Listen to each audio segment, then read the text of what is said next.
BCCL के दुग्धा कोलवासरी के समीप 20 मेगावाट सोलर प्लांट निर्माण कार्य का भूमि पूजन अक्टूबर माह में बीसीसीएल जीएम, दुग्धा पीओ एवं ओरियाना पावर कंपनी के द्वारा की गई थी, जहां आज कुछ दिनों पहले ही निर्माण कार्य में चंदपुरा अंचलाधिकारी की चेतावनी के बावजूद एवं बिना वन विभाग की अनापत्ति प्रमाण पत्र के ही जेसीबी मशीन के द्वारा बड़े बड़े सैकड़ों पेड़ों को काट दिया गया।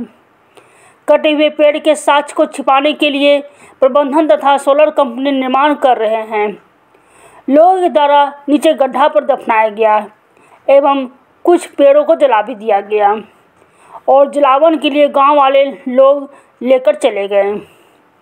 जब इस मामले में बोकारो वन प्रमंडल पदाधिकारी रजनीश कुमार से मीडिया के द्वारा बात की गई तो उन्होंने बताया कि किसी भी प्रकार का कोई अनापत्ति प्रमाण पत्र नहीं लिया गया है और किसी भी पेड़ या जंगल को काटने के लिए हाई लेवल कमेटी से परमिशन ली जाती है, जो वासिल प्रबंधन के द्वारा नहीं लिया गया है, जो बिल्कुल गैर कानूनी है।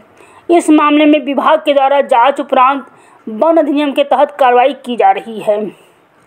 वहीं बताते चले कि कंपनी को लगाने के लिए कार्य कर रहे ओरियाना कंपनी तथा दुग्धा वासिल प्रबंधक के मनमानी के कारण सैकड़ों पेड़ों को काट दिया गया, जो बिल्कुल नियम और कानून को धत्ता बताते हुए किसी की नहीं सुनी गई, क्योंकि पेड़ काटने से पूर्व चंदपुरा अंचलाधिकारी संदीप कुमार मदेसिया ने बिना परमिशन पेड़ नहीं काटने की हिदायत दी थी, लेकिन ये लोग एक न सुनी और पेड़ों को काट कर दफन कर दिया। जहां एक तरफ पूरे देश में पर्यावरण बचाओ अभियान चल रहा है, वहीं ऐसे लोगों की मनमानी से पर्यावरण संकट में पड़ता जा रहा है। ऐसे अधिकारियों के ऊपर क्या कार्रवाई होती है, ये भी देखने वाली बात होगी। बोकारो से राकेश कुमार सिंह की रिपोर्ट। सर, काफ़ी पेड़ काटने की जो है बात सामने आ रही है, वासरी जो है सोलर प्लांट लगाने को लेकर, क्या है मामला ये? परसों के दिन हमारे फॉरेस्ट गार्ड की तरफ सूचना दी गई कि दुग्धा वासरी के पास भारी मात्रा में पेड़ काटे गए हैं।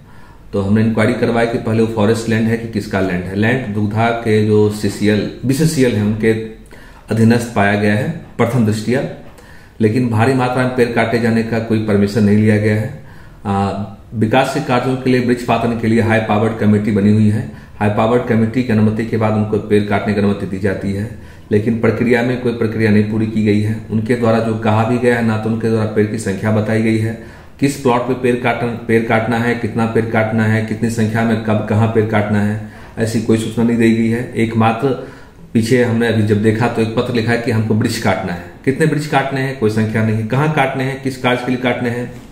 हाई पावर्ड कमेटी के लिए एक फॉर्मेट होता है, उस फॉर्मेट में लिखना होता है कि किस कार्य के लिए पेड़ काटा जा रहा है, कितने पेड़ काटे जाने हैं।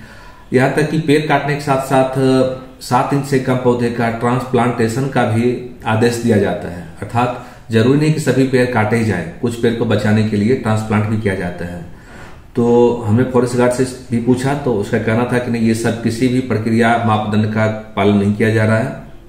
कहीं कहीं पर ये भी सूचना मिली है कि वहां डंप जो होता है उसके पौधे को दबा दिया गया है। आप लोगों ने जो भी फोटो हमें दिखाया है, यह मामला बिल्कुल जांच का विषय है। हमने बीसीसीएल के पदाधिकारी सूचित कर दिया गया है। यह अब उनके स्तर से कार्रवाई किया जाना है कि किसके कहने या ना कहने या किसकी लापरवाही से ऐसी मतलब बिना परमिशन के ट्री काटिंग और डंप में दबाया गया है। अब क्या कार्रवाई की जाए इसमें?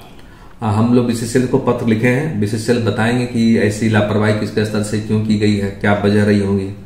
तो कुछ कार्रवाई उनके स्तर से लंबित है और जैसा भी होगा हम लोग अपने उस पदाधिकारी को इस संबंध में सूचित कर देंगे। कोई एफआईआर दर्ज हुआ है?